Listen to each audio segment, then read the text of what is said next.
Hey guys, I just got back from the story and why you see with the title there is came from the question, is Pilates good? And I'm like, well, or what do you think of Pilates? That's what I just got my teeth cleaned, and my the dental hygienist asked me this question, and I said, well,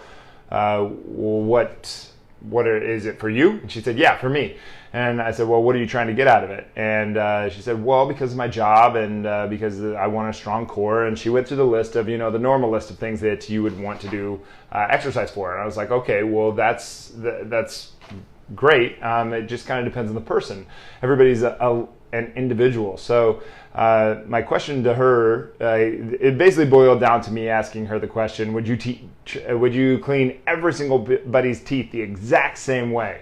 And she was like, no, I'd never do that. And it's like, yeah, of course you wouldn't, because you'd screw up maybe 10% or 20 or 30% of the people. Probably really bad. You'd probably really mess it up.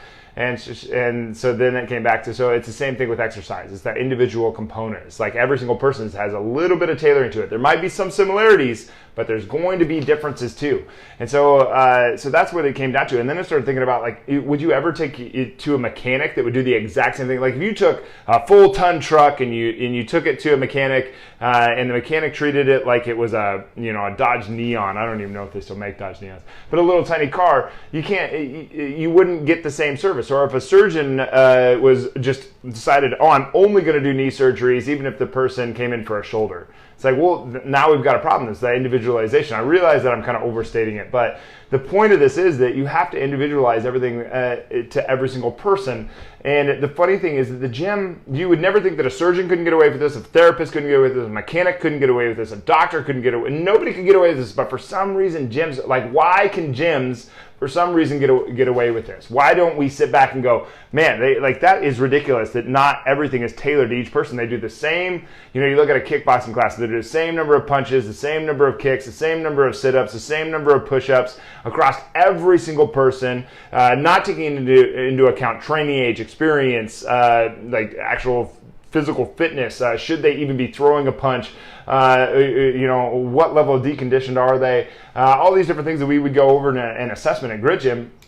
Figure out, like if you're applying chin-ups to every single person, some people should not be doing chin-ups. Some people do not have the overhead shoulder flexion. They do not have the rotator cuff strength, and they do not have the core control to actually not slip into, and they can't control the angle of the tilt of their shoulder blade too. So there's all kinds of different things on why you would individualize to each person, and I think that it just makes sense once you think about it, but we don't hold gyms to this same standard, and I think it's kind of crazy to think that we don't do that. But because, like, if anybody can answer my question, I really love that. Why do gyms get away with this and nobody else would ever get away with it? So I thought that was kind of an interesting thing. I wanted to hop on here and just do a video on it quick. But if you had a surgeon that was doing the exact same service in the exact same way on every single person, every single time, you would never, ever, no one would ever stand for that. The same thing with a mechanic, the same thing with a teacher or a therapist or a physical therapist or any kind of person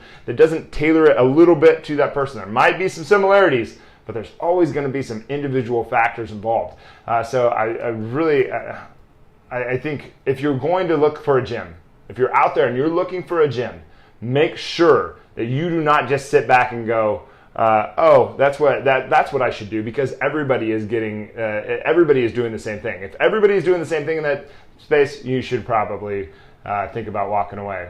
Think about what you hold think about the level of excellence that you hold your gym to, because that thing is not, it is not necessarily safe in the wrong hands. But anyway, we'd never hold a therapist or a surgeon or a mechanic